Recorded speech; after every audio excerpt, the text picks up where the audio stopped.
Hello friends, how you doing? Day 419. Hope you're having a great start to your week. It is Monday night, just after 7.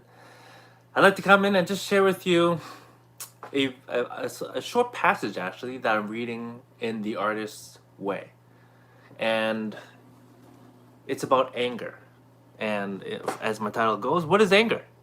Have you ever really thought about it? After reading this, I was like, wow, this is actually quite a powerful passage. And so I thought I'd just share with you and just give a little bit of my thoughts as well. And so I'll read it with a little paraphrasing, but my first question is, what is anger? And the passage answers, anger is fuel. We feel it and we want to do something. We want to hit someone, break something, throw a fit, smash a fist in the wall, tell those punks off. But we are nice people. And what do we do with our anger? We typically stuff it, deny it, bury it, block it, hide it, lie about it, medicate it, muffle it, ignore it. We do everything but what we're supposed to do, which is listen to it. Anger is meant to be listened to. Anger is a voice, a shout, a plea, a demand. Anger is meant to be respected. Why? Because anger is a map. It shows us what our boundaries are. It shows us where we want to go. Have you guys thought about that? It lets us see where we've been and lets us know when we haven't liked it. And so anger points the way, not just the finger. And so anger can be a sign of health. Anger can be a tool. It really depends on your relationship with it or your understanding of it. Okay? So what is anger? Anger is supposed to be acted upon. It's not to be acted out. And I understand that anger can be a very powerful emotion. But one of the things that I hope that you can get from this and to work on is to be able to sit with your powerful emotions, including anger. Because again, what does anger do? It points us in a certain direction. Okay? And if we actually use some critical thinking or some reflecting, we can actually translate the message that our anger is actually trying to tell us. So as an example, if you yell out or say in your head, blast him, I can make a better film than that. Maybe your anger is actually telling you that you want to make movies. What do you have to do now? You just need to learn how. Or let's say you yell out or think to yourself, I can't believe it. I had this idea for a play 3 years ago, and she's gone and written it. Well, why are you so angry?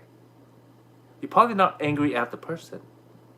Instead, maybe that anger is telling you to stop procrastinating.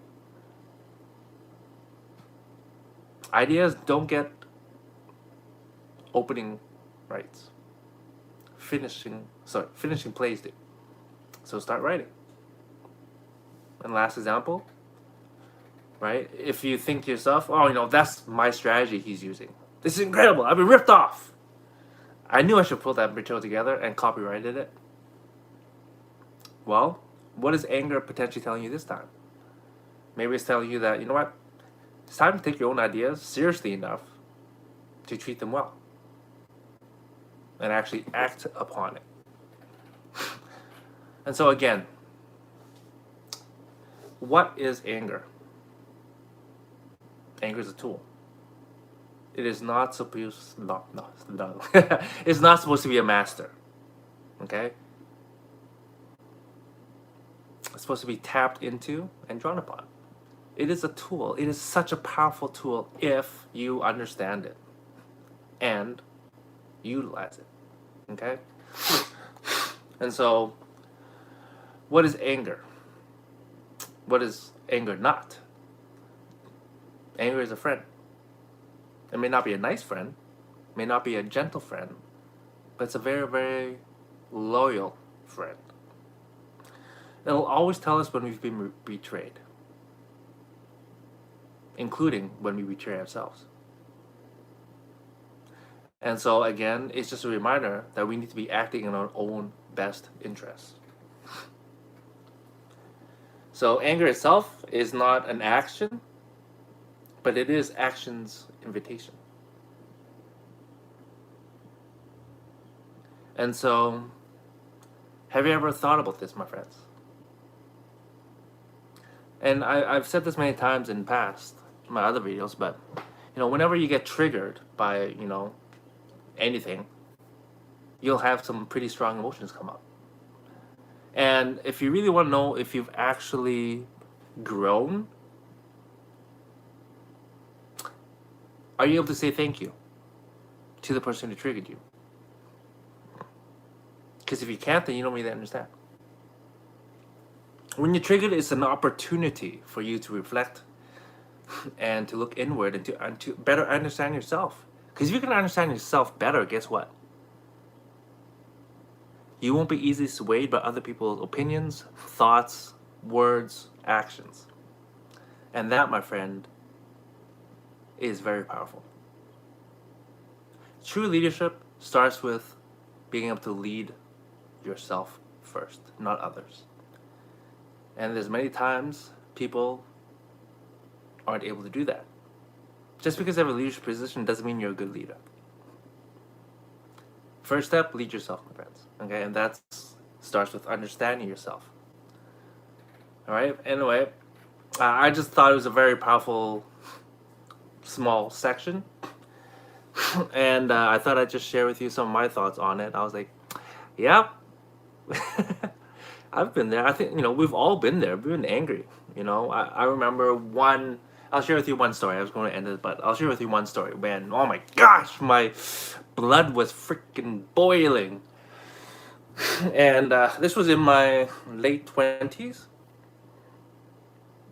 Mid to late 20s. I was at the casino. I think it was late 20s. I was at the casino playing some poker. It's the weekend, having some fun, enjoying myself. And this guy next to me, I think I beat him in the hand, and he started getting mad at me. And he said a racist comment. And I was like, did he actually say what I thought he said? I'm like, okay, you know what, just let it go. He just lost a hand. I don't need to pour salt on the wound. Let's just leave it, right? I was gonna let it go. I was like, you know what, it's all good. Let him get it out. And then he kept going. He said a few more things. He called me a chink. He called me, slanted eyes and some other racist remarks. And man, was I boiling. Oh my gosh. I sat there, boiling underneath, ready to freaking deck this guy. He's literally sitting right next to me, to my left. And I was ready to just pop him one. Ugh. Gets me riled up just thinking about it. And you know what happened? I sat there and just tried to calm myself down. I was definitely boiling.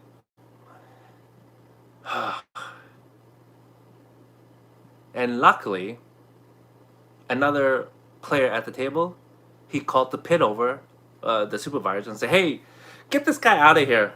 He's saying some racist, he's being a racist, and, he's saying all this crap, right?